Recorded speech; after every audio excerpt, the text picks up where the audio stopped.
Hello and welcome back to the Schooner Pod. I'm your host, Bobby Howard. With me today, my co-host, Jamison Maxwell, and we are here for another episode of Bye Bye Big 12, the second to last edition. We are almost through all of the departing or the Big 12 members we're leaving behind, and we're going to head to the Baylor Bears and take on a team that is interesting because through the start of this decade, not an interesting series at all, or a couple decades of the Big 12. But in recent times, a very, very, very interesting series.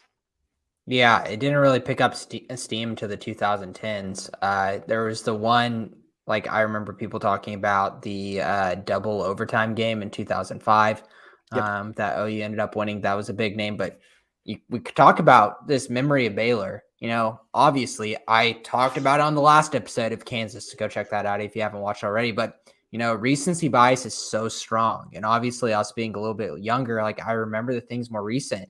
And I think, like, you know, whenever I think of Baylor versus Oklahoma, I think of like competitiveness, but that the records really don't show that.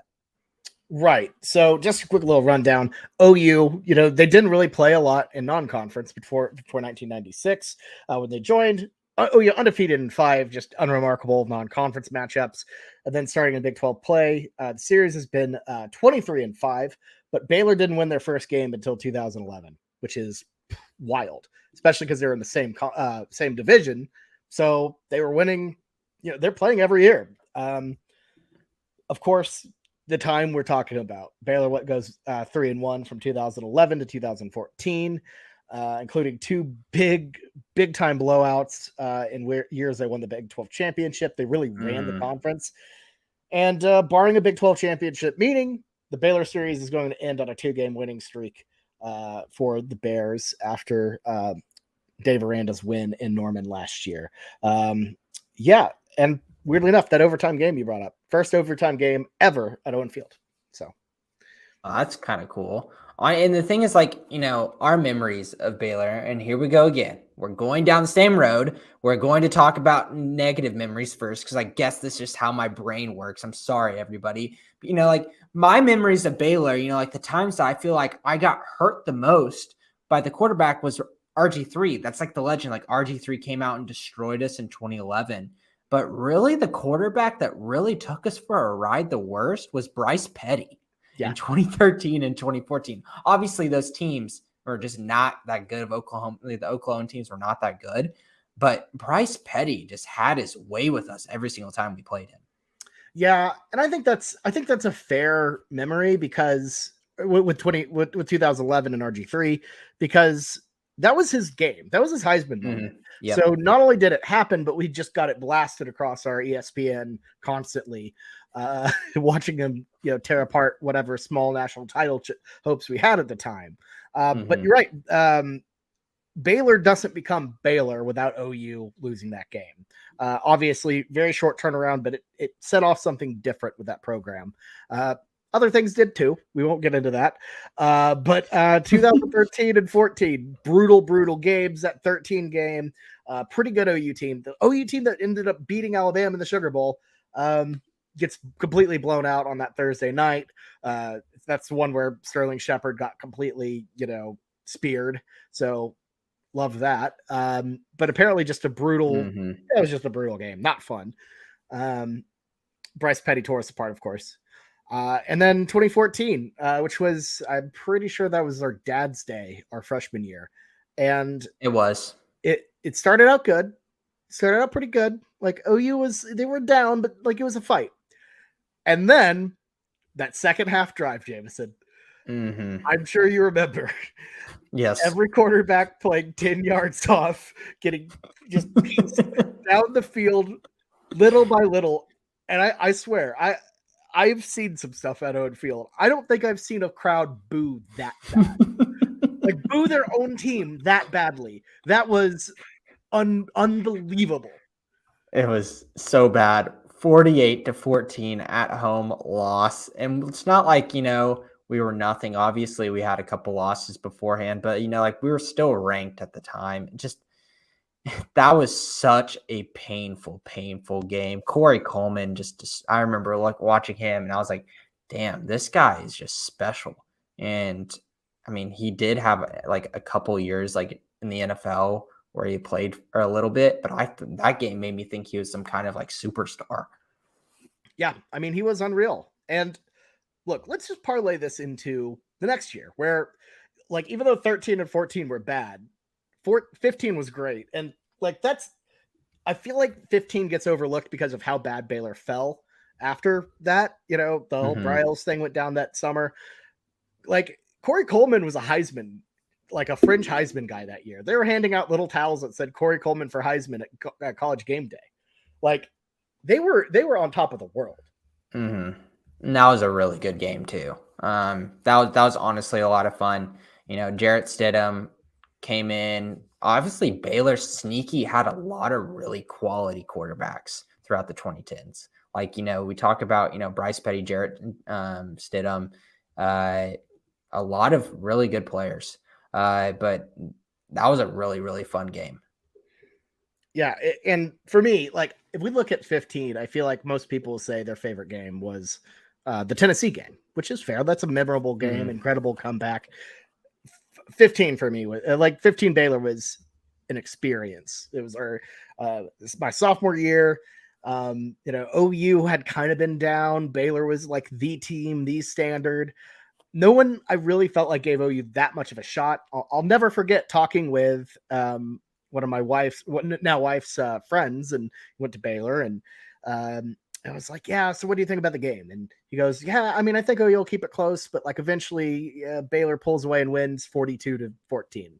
That was how they looked at Baylor, and that was how they looked at OU at the time. And what Baker Mayfield, Sterling Shepard, all of them did was completely reverse it and put OU right back on top of the Big 12. And it was a rainy night, a really wild night, back and forth. You know, you didn't know if OU was going to hold on for the win, but just an incredible game. And personally, my favorite of 15, my favorite of that whole championship November run with TCU and Oklahoma State as well. Just an incredible moment. Yeah, I don't want to get too far ahead because we're kind of going chronologically. I kind of had a game settled out in my head, and this is all dependent on hopefully you not looking at the 2011 Oklahoma Baylor box score beforehand. But even if you did, let's just go ahead and play it for fun. And let's play the game of how many touchdown throws did Landry Jones have that game? Any guesses? Ooh. This is good because I didn't look at the box score. Okay, good. I don't have it written for the down. listeners, this will be fun too. So obviously this game was 38-45, the RG3 game. It was a lot of fun. How many touchdowns do you think Landry Jones had? I'll give you a hint. He had 447 yards and RG3 had 479 yards. Hold on. Did he have all 5? No, he had 0. He had 0 touchdown passes because Blake Bell ran in 4 touchdowns. It was the Belldozer year. Oh my! Of course, it was Belldozer's year. I forgot Belldozer was a thing in 11 too. Yeah, that was his first year of being of Belldozing. Wow. Yeah, and then Trey Millard had our other touchdown. So Roy Finch, our leading rusher, didn't even have a touchdown either. So it was just Blake Bell and Trey Millard, just our heavy set, I guess. Big boys. All right. Can you guess who our leading receiver was that game? 11? I'm guessing it's not Kenny Stills because Kenny Stills would be too easy. Yes, that would be too easy. Right. But you got to think really hard of another receiver on that team because obviously there weren't too many big names on that team. I guess, you know, the tight end was a big name too, but it's not James Hanna either. I was going to say, is it James Hanna? But no, it's not. You can just give up if you can't think of it. Let's go with I think I have an idea. Oh, it's probably coming to you now. If it's 11, then would that be oh my God, the Penn State transfer Brown, or is it Jalen Saunders? No, I'm sorry to tell Reynolds? you. It was Jazz Reynolds. No It way. was Jazz Reynolds. It was one of his big games. Wow. 7 catches and 114 yards. I remember the Oklahoma fan base having such a polarizing opinion of what Jazz Reynolds. Everyone was like, look at his hands. They're huge. Like, he could be a specimen. And then you'd have games like this, he's 7 catches, 114 yards. Like, oh, yeah, that's Jazz Reynolds. The next game, he'd go like 1 catch for like 3 yards. And we'd be like, what happened, Jazz? That's an all-time just a super deep cut, random OU moment. Like one guy goes off and then is never seen again. That 2011 team kind of had that, because wasn't that the year with Dominique Whaley? I think was later in the year, right? Because he overtook Roy Finch, and Roy Finch kind of got pissed, right? Yeah, and I'm pretty sure Whaley got hurt. Like he played, he was a shooting star and burnt out very quickly. He had that really good game against, I think, Kansas State, and then he got hurt like mid-season, and we had to go back to Finch. Mm-hmm. That was a pretty snake. Dom Whaley was fun. Honestly, yeah. He was a lot of fun as a football player. That was a pretty snake bit OU team too, because I'm pretty sure that was the year we had Ryan Broyles get hurt against Texas A&M as well. So we did lose a lot of guys that year. It was funky. Dom Whaley started in 2011. That's when he played 7 games that season. Yeah, that was his first season. Yeah, that's damn. Yeah, that was a weird year. 9 touchdowns in 7 games. Pretty impressive. Yeah. Yeah. That is a couple game wonder for sure, Dom Whaley. So yeah, and even the way Baylor won that one, they had that weird pass. It was like deflected and then went a couple yards downfield, and it was just one of those magic moments where you have to throw your hands up and say, man, it just happened, what can you do about it? Yeah. All right, let's get back on our chronological order, because honestly, I think it was kind of working. Right. We were talking about, I think we had just overcame the 2014-2013, and we were moving into, you were really liking 2015. Yeah. And you kind of started on a run there, 2015, and didn't look back until 2021. Right. 16 was a non-memorable game. 17 had to escape. They narrowly escaped Baylor. First big game after Ohio State. Kind of needed to battle back in McLean Stadium. Wild stuff. That Baylor team ended up horrible. It was Matt Rule's first year. They won 2 games. So not a lot of great memories with 17. But a star was born there, and that's whenever I loved Denzel Mims. I thought he was the second coming of, Randy Moss. It was I was like, this guy is special. Yeah, that was the start of Mimsy, the first Mimsy. And, I remember that performance made us talk about him for way too long on our first ever Big 12 preview because he killed us. Oh man, he was just taking all his talents were just wasted at New York Jets. So we don't know what he truly could have been.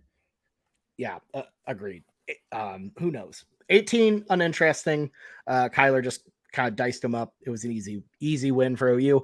But Matt Rule finally had it together in 2019. Sneakily put together a great team and had it was one of those massive college game day setups. And Baylor comes out firing. This is an OU team at the time. They still had championship hopes, lost to Kansas State, got down bad again, like they did against Kansas State. Got down 28-3 early. And then they stormed back in that second half for, at the time, the greatest comeback in OU football history. What a moment that was. I still look back at that game and have no idea how we pulled that thing off.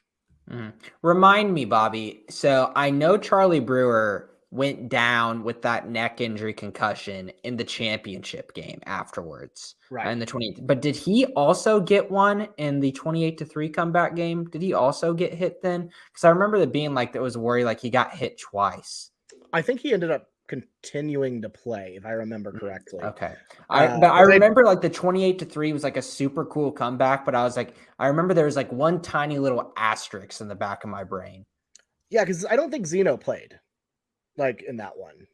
And Gary Bohannon was also the backup too. They had Zeno and Gary Bohannon there. What a weirdly stacked team. Yeah, I don't remember that happening, but that was an incredible game. Because I remember Brewer played the whole time. And it was made even better by sitting right next to Boat and Blake the whole time, who put on a little Baylor sweatshirt. And things went pretty tough there in that second half. Baylor had that was a squad. Just looking at their roster now, Jamichael Hasty at running back, that's a really quality running back. Denzel Mims, the wide receiver, and then you had RJ Sneed too, John Levitt, Chris Platt, Josh Fleeks, Tyquan Thornton, were all the guys who caught passes for Baylor, and I recognize all 6 of those names. That's kind of a pretty good squad. I mean, we don't even talk about their defense. Bravion Roy, I remember, was the guy there that was oh, he's just a monster in the middle. Yeah. I mean, that the Baylor defense that year, that was their calling card more than anything. Rule completely flipped that team to be a defensive-minded, tough-nosed ball club. And, they could still be good at offense, but obviously hit a complete brick wall in that second half. And couldn't really do much. OU made a couple mistakes here and there, but the offense, just completely ran flat, shut out in that second half, which is pretty insane for an Alex Grinch defense to shut you out in the second half. But at home. But I guess that's why Alex Grinch is my hero for OU versus Baylor. Bye Big 12 Mims. No. Okay, it's funny Speed D did it for us, and you know it. Okay. Speaking of defensive coordinators, my biggest villain is actually Mike Stoops. I actually wrote him down. Mike Stoops is the biggest villain for 14. I will not, that is the most unforgivable. The fact that he still had a job for several years after that is absolutely mind-boggling and proof that nepotism does not work. Oh man, poor guy. Oh my God. Yes, obviously the biggest villain is, you can say Stoops for probably Mark Stoops, obviously. For Mike Stoops. God, I botched that. I just said Mike Stoops. I don't know. I think I'm in SEC mindset already. No, Mike Stoops obviously, could be a villain for a lot of us with a lot of these teams, because there's always some negative thing that happened, with him at the helm of defensive coordinator. But this versus Baylor, obviously, probably the most egregious. Yeah, no, for sure. But yeah, I think that 2019 comeback also kind of nails Jalen Hurts as the biggest hero, though, in a way. Because there are people who made that moment happen. Obviously, Nick Bonito. I think that was that was his biggest moment at OU. Yep. Getting that pick. But I think Hurts gets the villain or the hero nod for 19. And he's pretty good in the championship as well. Now that was a wild game. Game of runs. OU started hot. Baylor punched back. OU punched back. Then Baylor punched back. No one could really, get a hold of it. And Baylor almost killed the game with that just absurd run in the fourth quarter. God. That Trey Brown, who only had one tackle. Yeah, that was his only tackle of the game, but he made it count, stopped him. Baylor had to settle for a field goal. Game goes to overtime. That was a nuts game. That was a very, very wild game. I remember that, just watching that Trey Brown takedown, and I was just my heart was just dropping. It was such a clutch play, and I feel like that play got played over and over and over on social media afterwards. Yeah, I mean, how could it not? It was an unreal amount of speed. People tracked the speed and everything, and it was something nuts. But saved OU a Big 12 championship, got OU into the college football playoff, kept those hopes alive with that. That game shouldn't have been close. Let's be honest, that game should not have been all that close. OU should have had moments where they should have pulled away, never did. I forget CeeDee Lamb wasn't in the first game. So we had CD for this one, and he immediately got hot. Had that crazy touchdown to start, 173 yards on eight receptions only. Just wild stuff. Jalen was Jalen. He was pretty good, but ultimately, I think if you had to rank the Big 12 championships, this is probably the least exciting one of the modern Big 12, or the least good. I completely agree with that. Yeah, I think this one is slightly more unpleasant than Iowa State. But it still was like such a big win for us because that win, we kind of like squeaked ourselves into the college football playoff. And I understand what happened afterwards versus LSU. Like the train horn that played in Mercedes-Benz Stadium, every single touchdown that LSU got haunts my nightmares. Like legitimately, whenever I hear like one of those like just soundboard train horn kind of sounds, maybe in a movie or whatever, I immediately think I go right back to where I was watching Joe Burrow just sauce us up. But anytime you can get an opportunity to go to a college football playoff after, really counting us out earlier in the season is a huge win. And, beating Baylor, coming back 28-3, and then, holding them off and winning a close game in the Big 12 championship was a very, very big deal. And I think it was a very big deal for Jalen Hurts too. You talk about the guy that Jalen Hurts is now today, the highest paid player in NFL. And it's one of the most, electric quarterbacks that we have in the game of football. That run that he did, even though it didn't end well at Oklahoma in the bowl game, earned him a second round pick that he would have never, ever gotten if it wasn't for OU and Lincoln Riley. Yeah. I mean, undoubtedly that run he had was, it was unreal. Obviously no one was beating Burrow that year for the Heisman, but he was just so impressive. The way he, and you got to give Lincoln credit. He made the offense work around him. And it worked really well for the most part. Jalen was incredible at OU, and it was the start of something where you see that progress, that final product in the NFL. Dude's unreal. Dude is unreal. Mm-hmm. Yeah, and Jalen Hurts wasn't the perfect quarterback. We talked about it a lot. There was a lot of times we critiqued him a lot because he would throw against his body back into the middle of the field. He made bad decisions. But Lincoln Riley taught him, we like to talk a lot of, bad stuff about Lincoln Riley, but taught him a lot of key things and how to play the game as a quarterback and play smart. And I think he learned a lot. And in Philadelphia, obviously, Shane Steichen and then Nick Sirianni there, were really, really good and making sure they played to his strengths. Now I feel like he's grown so much. And it's crazy. We talk about the butterfly effect. Just transferring from Alabama, the whole Tua benching him is, I guarantee you, if Tua never benched him, he would not have millions and millions, tens of hundreds of millions of dollars that he has right now. Yeah, he never would have been the quarterback he was. And you got to give Lincoln credit for that. That was his best coaching job by far. The amount of talent that Kyler Murray had, the amount of talent Baker had entering was just kind of natural next level. But the quarterbacking ability from Jalen's last year to that year in 2019, even from start to finish, you saw the progression that whole season. And just a truly insane. It's crazy that we talk about him, and he's easily the best quarterback in the NFL from OU. I never would have thought that would have happened. I would have thought a solid NFL career would have been good, but this is unheard of. It's awesome stuff. All right. Shall we move on to talk a little bit about what happened after 2019? It all goes down from here. Well, maybe not all, because we went in 2020 in a COVID game. Dave Aranda's first year, unremarkable game, a little spicy, but OU wins, not a big deal. Charlie Brewer, I believe, at the helm still. Yep, and then 2021, Caleb Williams, OU's undefeated, starting championship November. And this is where everything goes off the wheels.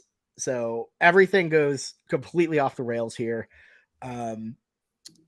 So there was some weirdness kind of going on this season. Obviously, we talked about it in our Kansas pod, putting up 0 points in the first half to the Jayhawks, not great.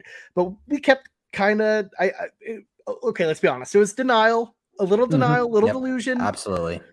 That, they're still undefeated. They might find a way. They keep finding a way to win. And then it all completely collapses at McLean Stadium. OU gets off to a hot start, goes up 7-0, and then the offense just goes kaput. It was not a hot start. We didn't score until the second quarter. That first quarter was miserable. It was miserable. I thought we took the first lead. Yeah, we took the first lead, but it was in the second quarter. It was 0-0. Oh my God, I forgot about that. Yes, because I'm watching this game. I'm like, woof. like, this is not good. Like, obviously, I thought we had an electric offense, but it was just more sputtering. It's just these growing pains that we were talking about from Caleb. Like, he has these high moments, but he like sputters out a little bit. And then things were just nasty for the rest of that game. And we can't talk about this game without talking about the ending, obviously. We were down 24-7 after Gary Bohannon ran it in with 4 minutes left. The game's way out of hand. Kennedy Brooks gets one more touchdown. And then at the end of the game, as Baylor's running out the clock, they kick a 32-yard field goal as time expires whenever they were up by 10 to win the game by 13 and caused a huge commotion after the game. I feel like the players didn't go into the locker rooms for like an hour after that. It was miserable.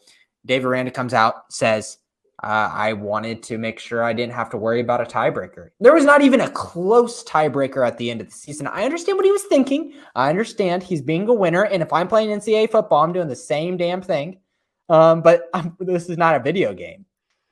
Adding 3 points for point differential. Yeah, it didn't end up mattering. OU still had their destiny in their hand there. But I will say, I see why they did it. I think you do it and then you realize, oh, the fans are on the field. Never mind. I won't defend what Lincoln Riley putting that much offense to it. It was a little much. And I will say, there are 2 things that I regret sticking up for Lincoln for, that and the brisket he made. I do not know why I stood up for the brisket, even in the slightest, because that brisket was awful. That decision to complain was awful. And look, I'll say this, though. That wasn't the most embarrassing thing Lincoln did that game. The most embarrassing was pulling Caleb Williams and putting in Spencer Rattler. Like, that was going to change or help anything at all. How did I forget about this? That third quarter was just so bad. No, Caleb was bad. He ended the game 9 for 18, 142 yards, 2 picks, no touchdowns. Yeah. But Spencer Rattler is not going to change the game. He does not have the skill set to change the game. Yeah, go ahead. I was just thinking, that one, it's like this baseball meme video where the pitcher comes running from the dugout out and you just see the catcher like look down and just like get really disgusted. That's what happens when Spencer Rattler was running out on the field. Everyone was just like, oh no. It was a bad feeling. Being in the OU section at Baylor was not a good feeling. And I will say, I'm not sure if it was either that or the fact that I decided to eat a Earl Campbell sausage wrap at halftime, but I just got a sinking feeling in my stomach when Rattler came out there. It's like, oh God, we're really desperate. This isn't good, because I don't even think we were even down that much at all. It was let me take it got out of like really quickly in the fourth quarter. Right, but it hadn't gotten that bad yet. No, it was a 10-7 game in the third quarter for the majority of it. OU did not score. They scored 7 points in the second quarter, 10 minutes left, and then did not score again until 2 minutes to go in the fourth quarter. So yes, it was still close, but Baylor didn't blow us out until the fourth quarter began. Right. Yeah, it feels like it was worse than it was, but it wasn't. It's because that fourth quarter was just such a punch to the mouth. Like, we were trying everything, and it felt like we kept getting opportunities. As an Oklahoma football team, especially in the Lincoln Riley era, if another team that you're playing against is not scoring against you drive after drive and you continue to do the same, it's just a horrible, like, you're just giving it away at that point. Like, how can we not win a football game if that team against us is giving us opportunities to build a lead against them to score points, and we couldn't? It's pretty unacceptable. But I also, I just found Spencer Rattler's plays. Yes. Pass it complete to Mike Woods. Pass complete to Jane Hazelwood for 1 yard. Nice. Sacked by TJ Franklin for loss of 1 yard. Michael Turk punt. And then, I mean, it's just not good. It's not good at all. He then just kind of, he did have a couple passes to Mike Woods, but he just, it's just not good. It's really not No. good. No. I don't know. That was the beginning of the end, because I believe that was the week before Lincoln like missed his press conference and was kind of getting all that, like, kind of, it was starting to feel weird. Yeah, he was sick. It's not good. Yeah, definitely sick.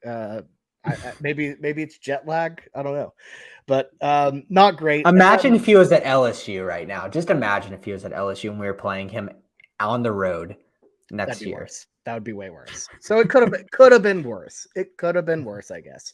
Well, not only just LSU, but LSU and definitely Caleb Williams. Oh God, Caleb Williams at LSU. Oh, absolutely crazy game. And I understand we get the doors knocked off us, but I'd still would be so into that. I kind of wish low-key that happened. It would be worth it just for the week of hype and all that, even though like we got hyped for that LSU game and like the Peach Bowl, or, you know, some of these are like Alabama and the Orange Bowl. And even though we got our doors broken off, you still get hyped for a big game like that. You still are excited. You don't walk in with your head down and thinking you're going to get whooped, even though you do.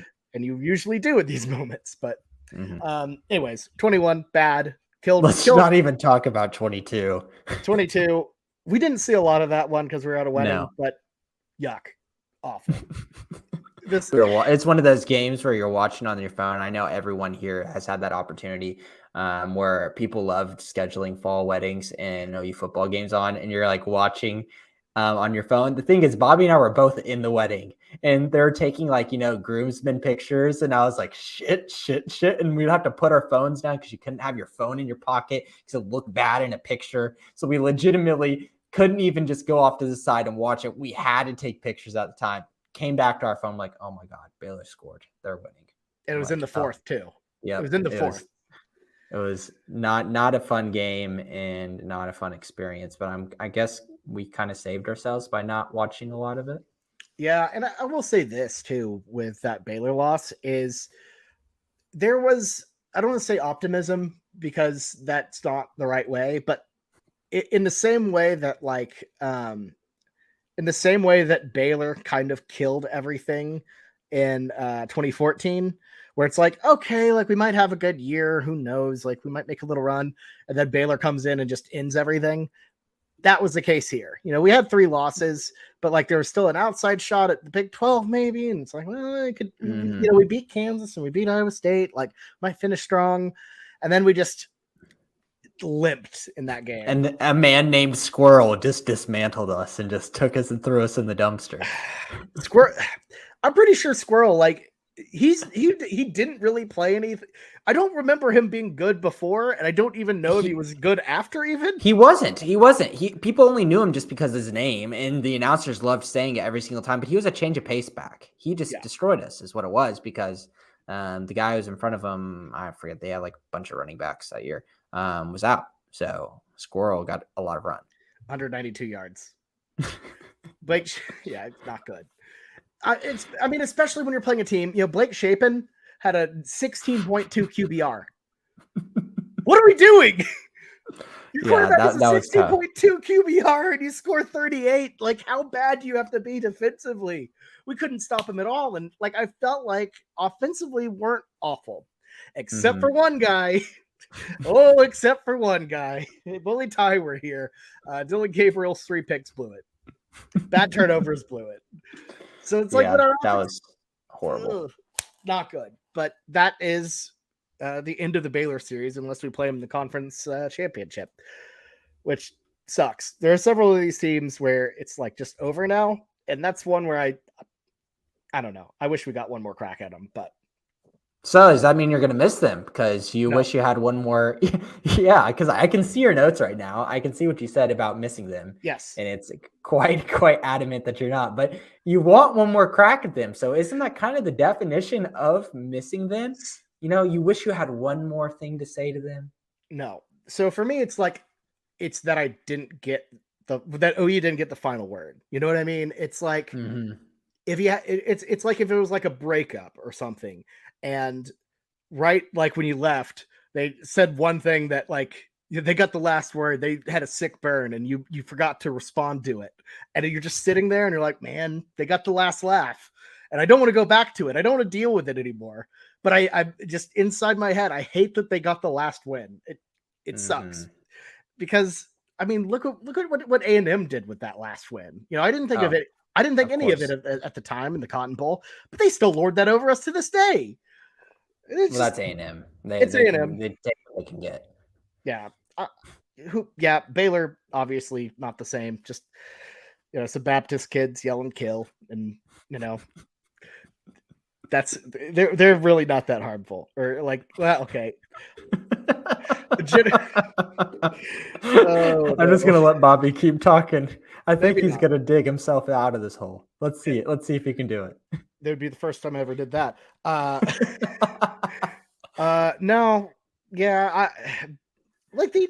I don't know. Baylor still has that aw shucks mentality, I think, in terms of their fan base. I don't think they don't have that arrogance that A&M has or some other schools have. And that they're not as bad as A&M, but I'm not going to miss them. I'm not going to miss everything that went down. Well, we'll not get into it, of course, but everything that went down, I think is disgusting. And I still kind of think they should have gotten more harshly penalized for everything.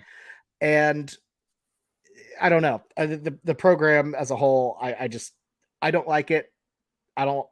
I'm not a fan, and that's all I'll say. I will if I am to speak, I will be in big trouble. No, so I think a lot of people agree with your sentiment, Bobby. You're definitely not alone there. But I guess kind of to wrap it up, I kind of do also want to give a shout out to we're going to miss Baylor's basketball team as well. That team and what Scott Drew has built there is honestly special. Winning a national championship for Baylor basketball, and being such a strong, transfer portal kind of team to bring in, veterans and having a good team year in, year out for a team like Baylor is really impressive. And I think having them in our conference for basketball was always not the kind of memories that we had with Kansas. We had our episode last talking about all these basketball memories with Kansas, but Baylor is such a quality basketball team, and having a team like that in your conference is always a positive. I agree. Yeah, Baylor basketball was good. I will say I didn't feel the same bit of satisfaction when we beat them as when we beat when we rarely beat Kansas. So they didn't have that prestige type of vibe. And I think I don't know. I agree with you. We'll miss that a team of that caliber in basketball for sure. That was always fun. Yeah, and then they just become really consistent. In the SEC. In terms of consistency with basketball, you really don't see it too much because, you'd think Kentucky is kind of the replacement for Kansas was Kentucky and Calipari. Calipari is just, honestly great recruiter, miserable coach. He's checked out. And so you don't have these kind of teams like Baylor, in my opinion, because, Arkansas and Alabama have kind of popped up recently as teams that have kind of started to do well, but at the same time, they're just not this perennial, what you're getting out of Baylor most years. So kind of a shame, I think, losing kind of that competitive spirit of a team. Yeah, I get that. I think Baylor's just kind of embodies the depth of the Big 12 in basketball. Losing that that's gonna sting. I think that was something that was special, is knowing that game in, game out, you're getting the absolute toughest opponents in basketball. Baylor was definitely a part of that. But yeah, I will miss. I would say I'll miss Check Stop. Going through for Kolache. Yes, I was going to say that. I wrote that in my notes. Yeah, great stuff. Well, you pass Check Stop going to College Station, and so so we still get Check Stop kinda. I love Kolache's. Technically not even in Waco. Their stadium's nice. Looks like a big toilet, but it's nice. I don't know. Yes. You're going to miss Chip and Joanna Gaines? No. No. I will not miss Chip and Joe. If I miss them, I can turn on whatever Food Network and watch 10 hours of Chip and Joe coverage. If they've made it over to Food Network, I'm nervous. That's my safe haven over there. Are they HGTV? Yes, it's HGTV. Do not take over Food Network, please. That's where I watch Guy Fieri on repeat. Yes, of course. Where's your guy Funko? I see him. There he is. He's just hanging out in the corner. I love that. I know some people don't like taking Funkos out the box, but I just kind of like having Guy in my hand. I'm a Funko out the box guy too, though. Well, I'm not a collector. This is the only one I have, and yeah. Ashley gave it a gift to me, and it's just obviously just too funny. Yeah, so it's awesome. We're going off the rails. Kick me off this podcast. By the way, yeah, see, massive Funko collector, Bowden Blake. By the way, I don't know. Yes. His collection is not turned towards his camera, but behind that, lots of Funkos. So, anyways, enough about Funko Pops. Let's end this thing. No final thoughts, Jamison, before we say goodbye to Baylor? Yeah, I think my basketball thought was the last thing. I guess I didn't really say if I'm going to miss them. I'm going to miss them. I think I kind of will just a little bit, to be honest with you, Bobby. I feel like we have some decent memories with them, and also it doesn't help that it doesn't hurt that my father-in-law is a big Baylor fan. It was kind of fun going against them every year. That's true. That's a good point, and it was a good drive. Like not like what 4 hours from here, really. Mm-hmm. Pretty quick go. I'm gonna miss that accessibility, but other than that, meh. I could take it or leave it. For me, we have a way better Baylor in Fort Worth. TCU is way more interesting to me. I'm gonna miss it a lot more. Oh yeah, TCU is the one we'll miss the most. It's easy. Oh yeah, by far. But all right, well that was our episode. I guess Oklahoma State. What am I saying? Sorry, folks. I'm sorry, folks. I'll miss you more. I promise. And that will be on the next episode. So stay tuned for that. Yes, Jamison. That's right. That is our series finale of Bye Bye Big 12. It's Oklahoma State. It's the Pokes. We're saying bye-bye to Bedlam next time out. We're getting all three of us together, bringing in Ty and saying our farewells to the last Big 12 member, Oklahoma State, saying farewell to the Pokes. So that will be a very fun one. Make sure to tune in. And look, if you're a Big 12 fan, you like this, make sure to stick around because you know what? We talk college football every single week during the season on the weekend spread, make every single pick for every single Big 12 game. So we're not only going to get OU football stuff here. Granted, if you're a Baylor fan and you listen to my berating of the Bears here, you probably don't want to listen to more, but you can stick around and call me an idiot and watch me lose picks. So maybe stick around for that.